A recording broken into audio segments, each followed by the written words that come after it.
In a crowded military ceremony hall, surrounded by hundreds of decorated veterans and their families, an elderly colonel's voice cut through the applause like a knife. His weathered finger pointed directly at a young woman's chest, where a small silver pin caught the fluorescent lights. The room fell silent. Every eye turned to watch what would happen next. "That pin is fake," he declared with absolute certainty, his voice carrying the weight of 40 years of military service. "Only 4 veterans in the entire history of our armed forces have earned the right to wear it." The woman didn't flinch. She didn't argue. She simply stood there, her back straight, her chin raised, as whispers began to ripple through the crowd. Some people started pulling out their phones. Others shook their heads in disgust, assuming they were witnessing a case of stolen valor. One of the most shameful acts a person could commit in the military community. But what happened next would shock everyone in that room, including the colonel himself, because sometimes the most extraordinary stories hide behind the most ordinary faces. And sometimes the people we least expect to be heroes turn out to be exactly that. This is the true story of Maria Santos, a 28-year-old grocery store clerk from Phoenix, Arizona, and how a small piece of metal on her jacket would reveal a secret that had been buried in classified files for over a decade. Maria Santos had always been careful about attending military events. She knew that wearing any military insignia as a civilian could cause problems, which is why she typically kept the small silver pin hidden away in a jewelry box at home. But today was different. Today marked the 10th anniversary of something that had changed her life forever, and she felt compelled to honor it, even if no one else would understand. The Veterans Day ceremony at the Phoenix Convention Center was larger than usual this year. Local news cameras were set up around the perimeter, and several high-ranking military officials had flown in from Washington, D.C. Maria had arrived early, hoping to find a seat in the back where she could observe quietly without drawing attention to herself. She wore a simple black dress and a small silver pin on her left lapel, a pin that most people wouldn't recognize, but one that held more meaning than any medal she could have imagined. Colonel Robert Hutchinson was the guest speaker that morning. At 68 years old, he was a living legend in military circles. He had served 3 tours in Vietnam, commanded troops during the Gulf War, and had spent the last 20 years of his career in military intelligence. His chest was decorated with more ribbons and medals than most soldiers ever dreamed of earning. He was the kind of man who could spot a fake uniform from across a room, and he took great pride in protecting the honor of those who had truly served. As Colonel Hutchinson made his way through the crowd before the ceremony began, shaking hands and greeting veterans, his eyes were constantly scanning the room. It was a habit he had developed over decades of military service, always observing, always analyzing, always looking for things that didn't belong. When his gaze fell on Maria, sitting quietly in the 3rd row, something immediately caught his attention. The pin on her lapel was small, barely an inch in diameter, but Colonel Hutchinson recognized it immediately. It was a silver star with a distinctive design that he had only seen a handful of times in his entire career. The Silver Star was already one of the military's highest honors, awarded for gallantry in action against an enemy of the United States. But this particular version was different. This was a Silver Star with a special designation that was so rare, so classified, that most people in the military didn't even know it existed. Colonel Hutchinson felt his blood pressure rising as he stared at the young woman. She looked to be in her late 20s, with long dark hair and the kind of soft features that suggested she had never seen combat. She was clearly a civilian. There was nothing about her posture, her bearing, or her appearance that suggested military training. And yet there she sat, wearing one of the most exclusive military honors in existence, as if it were a piece of costume jewelry. The colonel excused himself from the conversation he was having, and made his way toward Maria's row. His jaw was set, his eyes were focused, and several people noticed the change in his demeanor. Those who knew Colonel Hutchinson well recognized the look on his face. It was the same expression he wore when he was about to dress down a subordinate who had stepped out of line. "Excuse me, miss," Colonel Hutchinson said, his voice carrying the authority of someone accustomed to being obeyed without question. Maria looked up, surprised to find herself being addressed by such a distinguished-looking officer. "I couldn't help but notice the pin you're wearing." Maria's hand instinctively moved to her lapel, her fingers brushing against the small piece of metal that had become both a source of pride and a burden over the years. "Yes, sir," she said quietly, her voice barely audible over the chatter of the crowd around them. "Where did you get it?" the colonel asked, though his tone suggested he already knew the answer he expected to hear.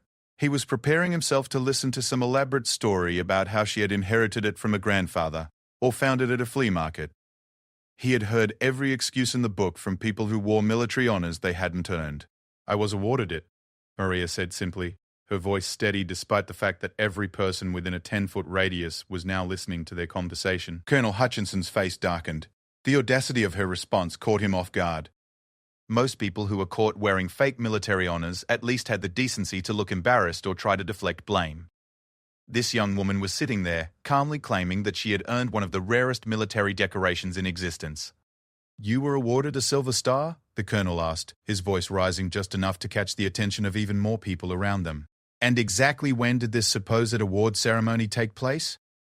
Maria could feel the weight of dozens of eyes on her. She knew how this looked. She knew that a young Hispanic woman claiming to have earned a Silver Star would be met with skepticism, especially in a room full of career military personnel. But she also knew that she couldn't lie. Not about this. Not on a day when she was trying to honor the memory of people who had died protecting her.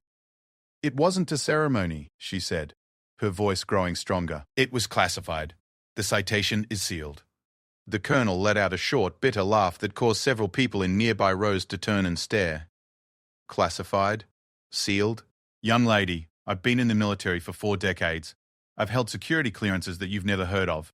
There are no classified Silver Stars, and there certainly aren't any that would be awarded to someone who clearly has never served a day in uniform." Maria felt her cheeks burning, but she didn't look away. She had known this moment might come someday. She had prepared herself for the disbelief, the accusations, the assumption that she was lying. But that didn't make it any easier to endure. "Sir," she said, trying to keep her voice respectful despite the humiliation she was feeling, "I understand why you would question this. I know how it looks. But I'm telling you the truth." By now, the conversation had attracted a small crowd. Other veterans were gathering around, some looking curious, others looking angry. Someone had pulled out their phone and was recording the interaction. Maria could see the disgust in their faces, the assumption that they were witnessing a classic case of stolen valor. Colonel Hutchinson straightened to his full height, his chest puffed out with indignation. "That pin you're wearing," he said, his voice now loud enough for everyone in the immediate area to hear clearly, "is not just any Silver Star. It's a Silver Star with a special classification that has only been awarded 4 times in the history of the United States military. 4 times. To 4 different people. All of them career military personnel with decades of distinguished service." The crowd around them had grown larger, and Maria could feel the hostility radiating from some of the veterans who had gathered to watch the confrontation. She knew that many of them had served overseas, had risked their lives for their country, had earned their decorations through blood, sweat, and sacrifice. The idea that a young civilian woman would falsely claim such an honor was deeply offensive to them. "I know about the classification," Maria said quietly. "I know how rare it is. And I know you don't believe me, but that doesn't change the fact that I earned it." Colonel Hutchinson shook his head in disbelief. "Young lady, I don't know where you got that pin, or what story you've been telling yourself about how you came to possess it. But I'm telling you right now that you are committing a federal crime. Stolen valor is not a joke. It's an insult to every man and woman who has ever put on a uniform and served their country with honor." The crowd was growing restless. Some people were calling for security, others were demanding that Maria explain herself or leave the ceremony. The situation was escalating quickly, and Maria realized that she was about to become the center of a very public scandal. "Sir," she said, standing up from her seat so that she could face the colonel directly, "I understand your skepticism." "I understand why you don't believe me, but before you continue with these accusations, before you have me arrested or thrown out of here, I think you should make a phone call." Colonel Hutchinson raised an eyebrow. "A phone call? To whom?" Maria reached into her purse and pulled out a small piece of paper. On it was written a name and a phone number. She handed it to the colonel, her hand steady despite the chaos that was building around them. "Call General Patricia Morrison at the Pentagon," Maria said. "Tell her that Maria Santos is being questioned about her Silver Star. Tell her the circumstances, and then ask her what she thinks you should do next." Colonel Hutchinson looked down at the paper in his hand, then back up at Maria. General Morrison was one of the highest-ranking officers in the United States military. She was not the kind of person whose time you wasted with frivolous phone calls, and she was certainly not the kind of person who would appreciate being contacted about a case of stolen valor unless there was something very unusual about the situation. "You're claiming that General Morrison will vouch for you?" the colonel asked, his voice betraying just a hint of uncertainty for the first time since the conversation had begun.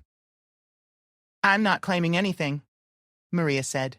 I'm just asking you to make the call before you destroy my reputation and my life based on an assumption. The colonel looked around at the crowd that had gathered, at the phones that were recording, at the news cameras that were starting to turn in their direction. He realized that whatever happened next was going to be very public and very permanent. If he was wrong about this young woman, if there was more to the story than met the eye, the consequences could be significant for both of them. Fine, he said, pulling out his cell phone. But when this phone call confirms what I already know, that you are lying about earning this decoration, you're going to face the full consequences of your actions. As Colonel Hutchinson began dialing the number, Maria closed her eyes and said a silent prayer.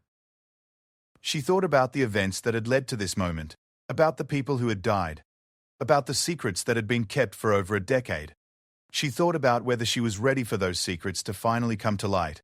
The phone was ringing on the other end, and somewhere in Washington, D.C., a general who hadn't heard Maria's name spoken aloud in 10 years was about to receive a phone call that would change everything. General Patricia Morrison was in the middle of reviewing classified briefings when her secure phone rang. As one of the most senior officials in the Pentagon, she received dozens of calls every day, but something about this particular ring seemed different. Perhaps it was intuition, or perhaps it was the strange feeling she had been carrying all morning, a sense that something significant was about to happen. General Morrison, she answered, her voice crisp and professional. General, this is Colonel Robert Hutchinson, calling from Phoenix, Arizona. I apologize for the interruption, but I have a situation here that requires your immediate attention. Patricia Morrison set down her briefing papers and leaned back in her chair. Colonel Hutchinson was a name she recognized, a decorated veteran with an impeccable reputation. He wouldn't be calling her directly unless it was something truly important. Go ahead, Colonel, she said. Ma'am, I'm at a Veterans Day ceremony, and I've encountered a young woman wearing what appears to be a classified Silver Star designation. She's claiming that she earned it, but she's clearly a civilian with no military background. When I confronted her about stolen valor, she gave me your name and number and asked me to call you. There was a long pause on the other end of the line. Colonel Hutchinson could hear papers rustling, and he thought he might have heard a sharp intake of breath. When General Morrison finally spoke, her voice had changed completely. Colonel, I need you to tell me the woman's name. She says her name is Maria Santos, ma'am. Another pause, longer this time. Colonel Hutchinson was beginning to feel uneasy. General Morrison's reaction was not what he had expected. He had anticipated that she would be annoyed by the interruption and would quickly confirm that no civilian named Maria Santos had ever been awarded a Silver Star. Colonel Hutchinson, General Morrison said, her voice now carrying a weight that made him stand up straighter despite being hundreds of miles away. I need you to listen to me very carefully. You are about to receive instructions that are classified at the highest levels of government. Do you understand? Yes, ma'am, the colonel replied, though his voice betrayed his confusion. You will immediately cease any public confrontation with Miss Croft. Santos, you will disperse any crowds that have gathered. You will ensure that any recordings of this incident are secured or destroyed, and then you will escort Ms. Bow Santos to a private location where the two of you can speak without being observed or overheard. Colonel Hutchinson felt as if the ground had shifted beneath his feet. In all his years of military service, he had never heard a general speak with such urgency about what appeared to be a simple case of stolen valor. Ma'am, I don't understand. This woman is clearly, Colonel. General Morrison interrupted, her voice cutting through his objections like steel. Maria Santos is one of 4 people in the history of the United States military to receive the classification of Silver Star that she is wearing. Her citation remains sealed under the highest levels of national security classification. The operation for which she received that decoration saved hundreds of American lives and prevented what could have been one of the worst terrorist attacks on U.S. soil since September 11. The phone slipped slightly in Colonel Hutchinson's hand. Around him, the crowd was growing impatient, waiting to see what would happen next. Several people were demanding that he end the phone call and have Maria arrested, but the colonel couldn't move. He couldn't speak. He was trying to process what he had just been told. Sir, are you still there? General Morrison asked. Yes, ma'am. I'm here. But I don't understand how this is possible. She's so young. She's clearly never been in the military. How could she have... Colonel, the details of Miss Santos's service are classified at levels that exceed your security clearance and mine. What I can tell you is that she was recruited for a special operation when she was 18 years old. She spent 3 years in deep cover, in circumstances that no soldier should ever have to endure. The intelligence she provided and the actions she took prevented catastrophic loss of American life. Colonel Hutchinson looked across the room at Maria, who was still standing calmly despite the hostile crowd around her. She wasn't trying to defend herself or argue with the people who were calling her a fraud. She was simply waiting, with a patience that he was beginning to realize might be the result of experiences he couldn't imagine. General, if this is true, why isn't any of this information public? Why doesn't she have proper documentation? Why hasn't she been recognized? General Morrison's voice grew softer, and for the first time, Colonel Hutchinson could hear genuine emotion behind her professional demeanor. Because, Colonel, the nature of her service required complete deniability. If her identity or her actions had ever been discovered by the enemy, it would have compromised ongoing operations and endangered the lives of hundreds of other operatives. For the past 10 years, Maria Santos has lived as a civilian, with no official acknowledgement of what she sacrificed for her country. The silver star she wears is the only recognition she will ever receive, and even that was supposed to remain secret. The weight of what he was hearing began to settle on Colonel Hutchinson's shoulders. He had spent 40 years in the military, had served his country with distinction, had earned multiple decorations for his own service. But he was beginning to understand that Maria Santos had made sacrifices that went beyond anything he had experienced. "What do you need me to do, General?" he asked quietly. "First, you need to end this public spectacle immediately. Second, you need to apologize to Miss Santos, not just for questioning her, but for putting her in a position where her cover could be compromised. Third, you need to understand that what I've just told you is classified information. You cannot share it with anyone, not your wife, not your closest friends, not your fellow veterans. The only reason I'm telling you any of this is because Miss Santos chose to use me as a reference, which tells me that she trusts you enough to handle this information responsibly." Colonel Hutchinson looked around at the crowd, at the phones recording, at the news cameras that were beginning to focus on the commotion. He realized that Maria Santos had just put herself in tremendous danger by revealing even the smallest hint of her true identity. General, the crowd here... There are recordings. This has already become very public. What do we do about that? I handle it, Colonel. You're a leader. You figure out a way to control the situation and protect Ms. Pardo Santos's identity. Because if you don't, if this story gets out, you will have endangered the life of one of the bravest Americans I've ever had the privilege to know. The line went dead. Colonel Hutchinson stood there for a moment, staring at his phone, trying to absorb everything he had just learned. When he finally looked up, he saw that Maria was watching him with eyes that seemed much older than her 28 years. She wasn't demanding vindication or gloating about being proven right. She was simply waiting to see what would happen next, with the same calm composure she had maintained throughout the entire ordeal. The colonel walked back toward Maria, and the crowd parted to let him through. Everyone was expecting him to announce that his phone call had confirmed their suspicions about stolen valor. Instead, he did something that surprised everyone in the room, including himself. He came to attention and saluted Maria Santos. The room fell completely silent. Veterans who had been calling for Maria's arrest now stared in confusion. The people who had been recording pulled their phones closer, trying to make sense of what they were witnessing. "Ma'am," Colonel Hutchinson said, his voice carrying across the silent room, "I owe you an apology. I made assumptions based on incomplete information, and I was wrong. Your service to this country has been exemplary, and you have my utmost respect." Maria returned the salute, her movements precise and practiced in a way that suddenly made sense to anyone who was paying close attention. When she spoke, her voice was steady, but Colonel Hutchinson could see the relief in her eyes. "Thank you, Colonel. I understand why you question me. In your position, I would have done the same thing." The crowd was buzzing with confusion. Some people were demanding explanations. Others were beginning to realize that there was much more to this story than they had initially understood. The colonel knew he had to act quickly to prevent the situation from spiraling out of control. "Ladies and gentlemen," he announced, his voice carrying the authority that came with decades of leadership experience, "I need to ask everyone to delete any recordings they may have made of this interaction. What we witnessed here today involves sensitive matters of national security, and for the safety of all involved, these recordings cannot be shared or published." Most of the crowd began complying immediately, deleting videos from their phones. But Colonel Hutchinson noticed that a few people were reluctant to give up what they thought might be valuable footage. He made mental notes of who they were, planning to speak with them individually if necessary. "Colonel," Maria said quietly, We should probably continue this conversation somewhere private, he nodded, realizing that she was right. Even though the immediate crisis had been resolved, there were still dozens of people watching their every move. Whatever came next needed to happen away from the public eye. There's a conference room upstairs, he said. Would you mind if we talked there? Of course, Maria replied.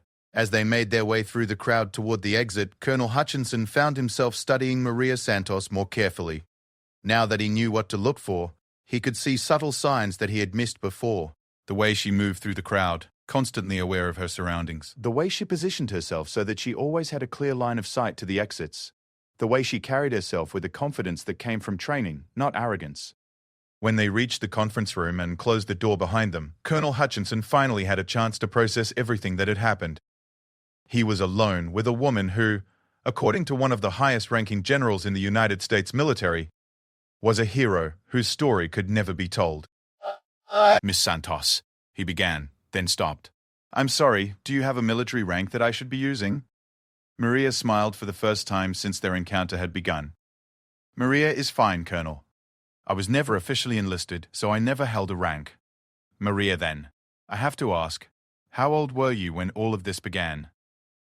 18, she said simply. I was 18 years old working at a restaurant in Tucson when someone from the government approached me about helping my country. Colonel Hutchinson shook his head in amazement. 18 years old. Most kids that age are worried about college and dating and figuring out what they want to do with their lives. God, I was worried about those things too, Maria said. But when they explained what was at stake, what would happen if I didn't help, the choice was obvious. And for 3 years you lived undercover, risking your life, with no guarantee that your sacrifice would ever be acknowledged. That's right. Colonel Hutchinson sat down heavily in one of the conference room chairs. Maria, I served this country for 4 decades. I've seen combat. I've lost friends. I've made sacrifices that I thought were significant. But what you did, I can't even begin to imagine the courage that required. Maria sat down across from him, and for the first time, she let her guard down slightly. Colonel, can I tell you something? Today is the 10th anniversary of the end of my operation. For 10 years, I've kept this secret. I've lived a normal life, worked normal jobs, pretended that the most important thing I've ever done never happened. Today, I just wanted to honor the people who died protecting my cover. I wanted to wear this pin and remember them just for one day. And instead, you ended up having to defend yourself against accusations of stolen valor. I knew it was a risk, but I thought, I hoped that maybe I could just sit quietly in the back and no one would notice. Colonel Hutchinson laughed, but there was no humor in it. Maria, with all due respect, that pin you're wearing is like a neon sign to anyone who knows what to look for. There was no way you were going to go unnoticed. I realize that now. They sat in comfortable silence for a moment, both lost in their own thoughts. Finally, the colonel spoke again. What happens now? Do you go back to your normal life? Do you continue pretending that none of this ever happened? Maria looked down at the silver star on her lapel, the small piece of metal that represented the most difficult and dangerous period of her life. I don't know, she said honestly. For 10 years, staying invisible has kept me safe. But today, I realize that I'm tired of being invisible. I'm tired of having people assume that I've never done anything important with my life. I'm tired of watching other veterans receive recognition while knowing that I can never share my story. So what are you going to do? Maria looked up at him, and Colonel Hutchinson saw a determination in her eyes that reminded him of the finest soldiers he had ever commanded. I think, she said slowly, it might be time for some of the truth to come out. Not the classified details, not the information that could endanger people, but maybe it's time for the world to know that heroes don't always look the way people expect them to look. 6 months after that first meeting with David Chen, Maria Santos no longer existed in any official capacity. Her college enrollment had been quietly terminated due to financial difficulties. Her job at Miguel's had ended when she supposedly moved to California to live with relatives. Her apartment lease had been broken, her belongings sold or given away, and her social media accounts had gone silent. To anyone who had known her, it appeared that Maria Santos had simply disappeared into the chaos of modern life. Another young person who had moved away from home and lost touch with old friends. In reality, Maria had spent those 6 months in the most intensive training program she could have imagined, hidden away at a government facility in Virginia that didn't appear on any maps. She had learned skills that would have seemed impossible for a college student from Tucson. She learned how to lie convincingly under pressure, how to detect surveillance, how to communicate using codes and dead drops, and how to maintain a cover identity even under interrogation. Most importantly, she learned how to become Layla Hassan. Layla Hassan was a 19-year-old Palestinian-American woman whose parents had died in a car accident, leaving her with no family and limited financial resources.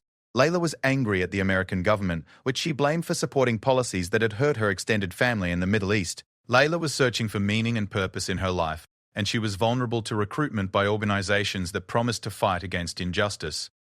Layla Hassan was everything that Maria Santos was not: bitter, radical, and desperate for belonging. But after 6 months of intensive preparation, the line between Maria and Layla had blurred to the point where sometimes Maria wasn't sure which identity was real. The transition had been carefully orchestrated. Layla Hassan appeared in Los Angeles with a complete backstory, documentation, and even fake memories that had been reinforced through weeks of psychological conditioning. She rented a small apartment in a neighborhood with a large Arab-American population, found work at a halal grocery store, and began attending a mosque where intelligence services knew that terrorist recruiters had been active. The waiting was the hardest part. For 3 months, Layla Hassan lived an ordinary life, working at the grocery store, attending prayers, and slowly building relationships in the community. Maria had been trained to be patient, to let the recruitment happen naturally rather than forcing it, but every day that passed was another day that the terrorist attack moved closer to becoming reality. The first contact came on a Friday evening in November. Maria was leaving the mosque after evening prayers when a woman approached her in the parking lot. "Sister," the woman said in Arabic, "I don't think we've met. My name is Amira." Amira was in her 30s, well-dressed, and spoke with an accent that suggested she had been educated in Europe. She was exactly the kind of person that Maria's training had taught her to watch for: sophisticated, well-connected, and carefully casual in her approach. "I'm Layla," Maria replied, also in Arabic. "Are you new to this mosque? I visit sometimes when I'm in Los Angeles on business. I couldn't help but notice that you always sit alone during services. Are you new to the community?" Maria felt her heart rate increase, but she forced herself to respond naturally. "I moved here a few months ago from Phoenix. I don't know many people yet. That must be difficult, especially at your age. Would you like to have coffee sometime? I know how hard it can be to feel isolated in a new city." They met for coffee 3 days later at a small cafe in Westwood. Amira was charming, intelligent, and seemed genuinely interested in Maria's story. She asked thoughtful questions about Maria's background, her family, her struggles with finances, and isolation. Most importantly, she listened without judgment when Maria expressed frustration with American foreign policy and anger about the treatment of Palestinians. "You seem like a young woman with strong convictions," Amira said during their second coffee meeting. "Have you ever considered getting involved in work that could make a real difference in the world?" "What kind of work?" Maria asked, though she already knew where the conversation was heading. "There are organizations that work to provide humanitarian aid to communities that have been forgotten by traditional charities. Communities in Palestine, Syria, Lebanon, places where the mainstream media doesn't tell the whole story about what's happening to innocent people." Amira handed Maria a business card for something called the International Relief Foundation. It looked legitimate, with professional printing and a website address. "We're always looking for young people who speak Arabic and who understand the struggles of our community. If you're interested, I could arrange for you to meet some of our other volunteers." Maria took the card and promised to think about it, though she already knew that her handlers would want her to pursue the opportunity. That evening, she used a secure communication method to contact David Chen and report the interaction. His response was immediate and clear: "Proceed, but be extremely careful." The next phase of the recruitment process moved quickly. Maria attended several meetings with other volunteers for the International Relief Foundation, where she learned that the organization was supposedly raising money to help refugee families and provide medical supplies to war-torn regions. The work seemed legitimate, and the people involved appeared to be genuine in their desire to help suffering communities. But Maria's training had taught her to look for subtle signs, and gradually she began to notice inconsistencies. Money that was supposedly being sent to refugee camps was instead being directed to financial accounts in countries known for harboring terrorist organizations. Volunteers were being asked to perform tasks that had nothing to do with humanitarian relief. Surveillance of government buildings, research into public transportation systems, and the movement of packages that they were told contained legal documents but were never allowed to examine. The most disturbing discovery came when Maria was asked to help with translation work, For the organization, she was given documents in Arabic that were supposedly correspondence with aid workers in refugee camps, but when she translated them, Maria realized they were actually detailed plans for moving large amounts of money through a complex network of shell companies and offshore accounts. It took Maria 6 weeks to work her way into the inner circle of the organization, and what she found there exceeded the worst fears of the intelligence services that had recruited her. The International Relief Foundation was indeed a front for a terrorist organization, but it wasn't just planning one attack. They were coordinating multiple attacks across several American cities, timed to occur simultaneously and designed to cause maximum casualties and psychological impact. The attacks were planned for the 4th of July weekend, targeting shopping malls, subway systems, and outdoor celebrations in New York, Washington, D.C., Chicago, and Los Angeles. The goal was not just to kill Americans, but to destroy the country's sense of security during its most patriotic holiday. Maria's role in the operation was to help coordinate communications between the different attack teams. Because of her language skills and her apparent commitment to the cause, she had been given access to encrypted communication channels that connected the Los Angeles cell with operatives across the country. For the first time since the operation had begun, American intelligence services had real-time access to the terrorists' planning and coordination, but gaining that access came with tremendous personal cost. Maria had to maintain her cover identity so completely that sometimes she forgot who she really was. She had to express enthusiasm for plans that would murder innocent people. She had to build friendships with people who trusted her completely, knowing that she would ultimately betray them. And she had to do all of this while knowing that if her true identity was discovered, she would be tortured and killed without hesitation. The psychological pressure was overwhelming. Maria began having nightmares where she couldn't remember if she was Maria Santos or Layla Hassanis. She found herself genuinely angry about injustices in the Middle East, even though she knew that anger was being manipulated by people who wanted to use it to justify murder.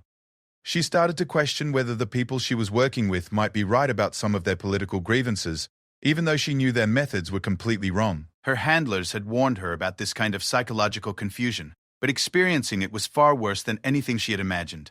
There were days when she wanted to abandon the mission, to walk away from the whole operation and try to return to her normal life. But every time she wavered, she reminded herself of what was at stake. Thousands of innocent people would die if she failed. The breakthrough came in early June, when Maria was asked to help coordinate a final planning meeting between representatives from all 4 attack teams.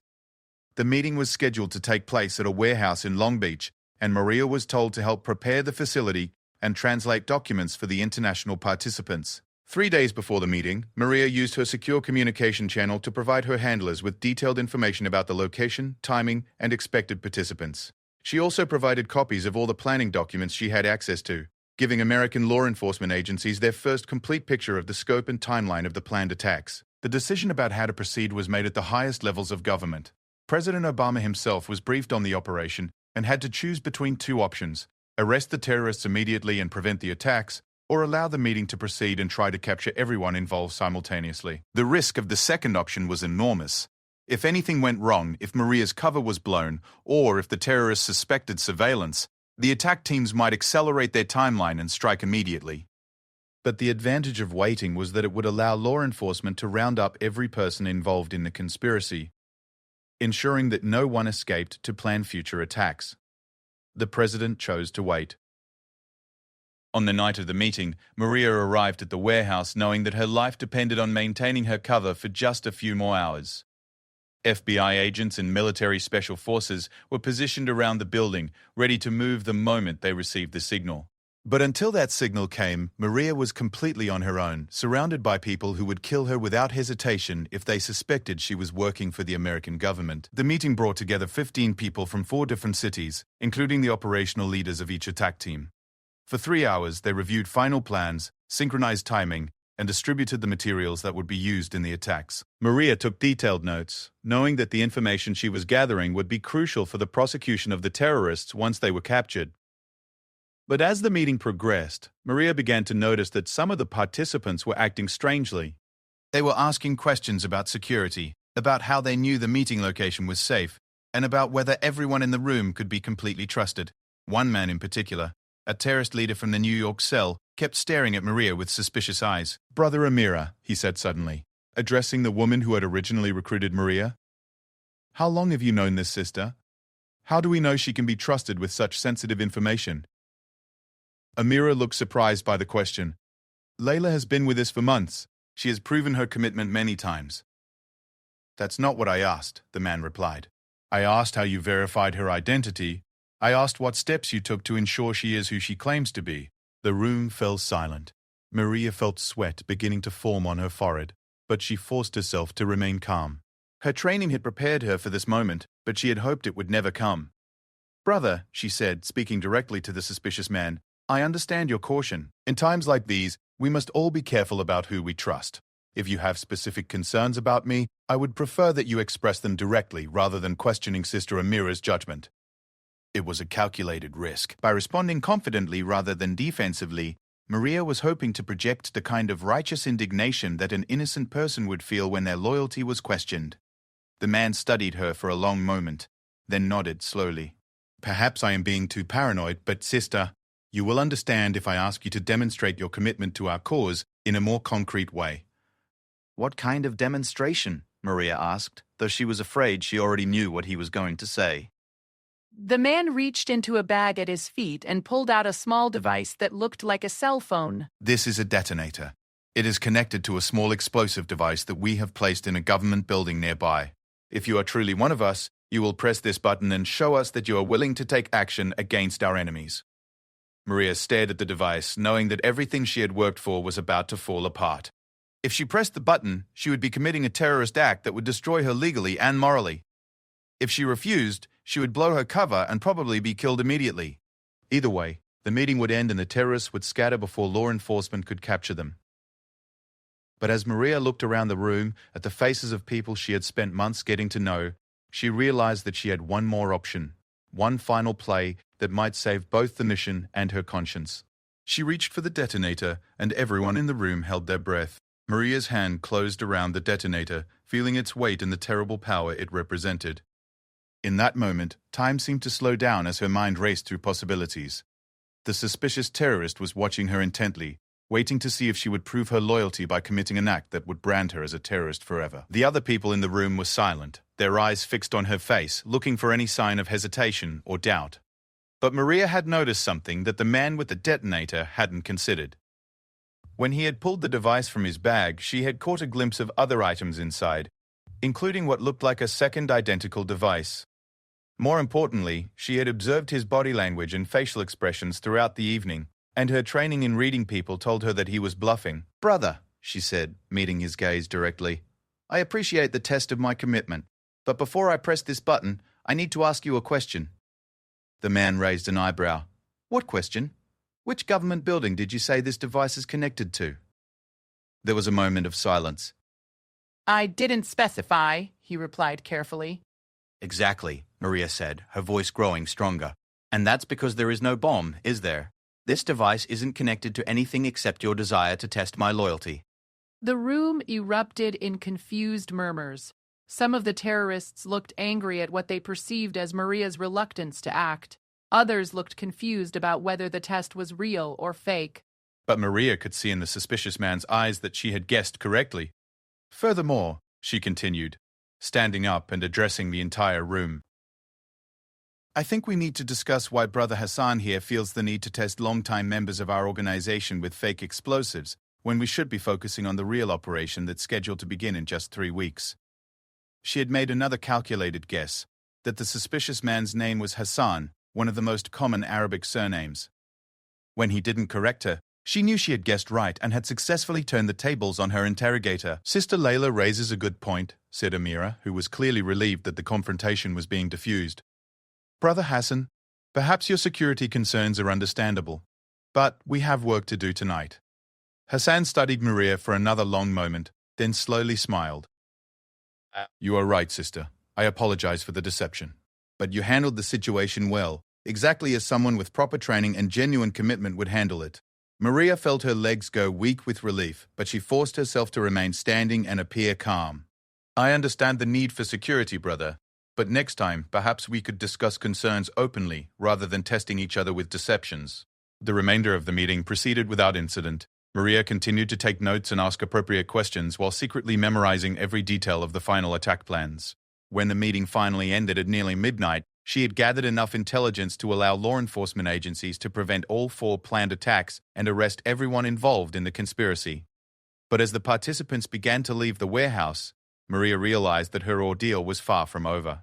Amira approached her as they walked toward their cars. "Layla, I'm impressed by how you handled Brother Hassan tonight.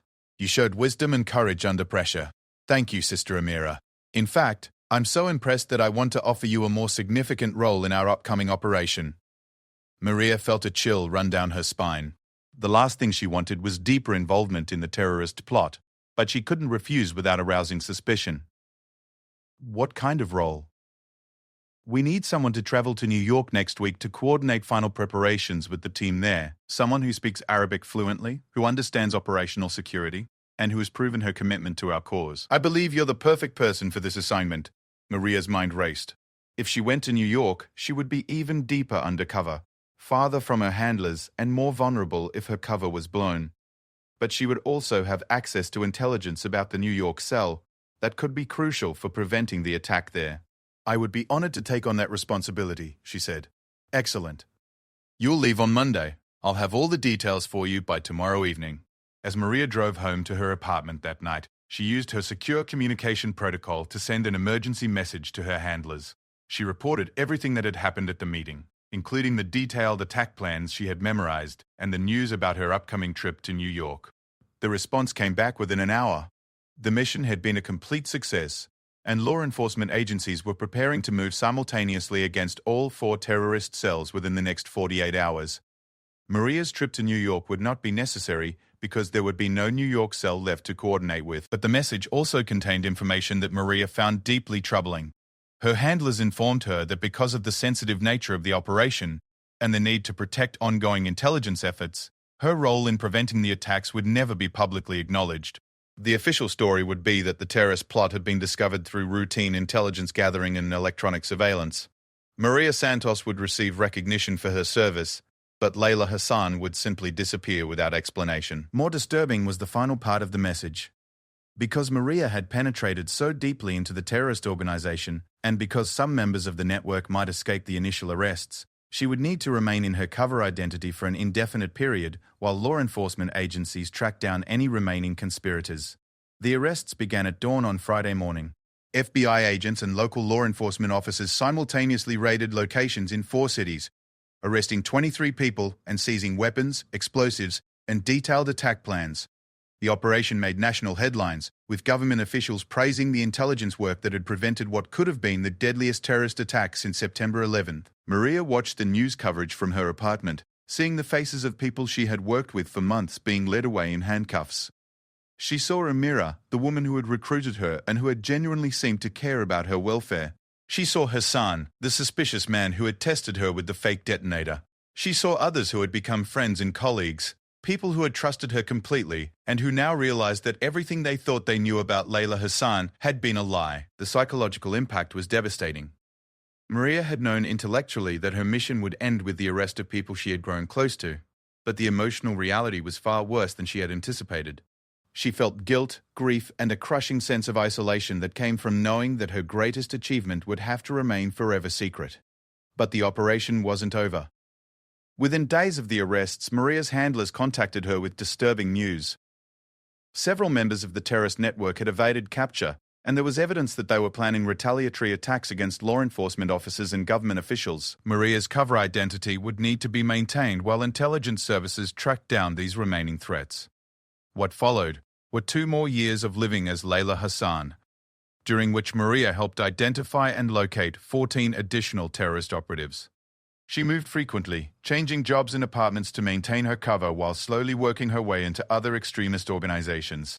She lived in constant danger, knowing that if any of the escaped terrorists discovered her true identity, she would be tortured and killed as a traitor. The psychological toll was enormous. Maria developed symptoms of post-traumatic stress disorder, anxiety, and depression. She had nightmares about the people she had betrayed, even though she knew that betraying them had saved thousands of innocent lives. She found herself unable to form genuine relationships because she had become so accustomed to deception and manipulation. Most painfully, she discovered that living a lie for so long had changed her fundamental sense of identity. Sometimes she woke up in the morning and genuinely couldn't remember whether she was Maria Santos or Layla Hassan. She found herself believing parts of the cover story that had been created for her, accepting emotions and memories that had been implanted through psychological conditioning. The operation finally ended in July 2016, 3 years and 4 months after it had begun. The last remaining terrorist operatives had been captured or killed, and intelligence services determined that the threat had been neutralized.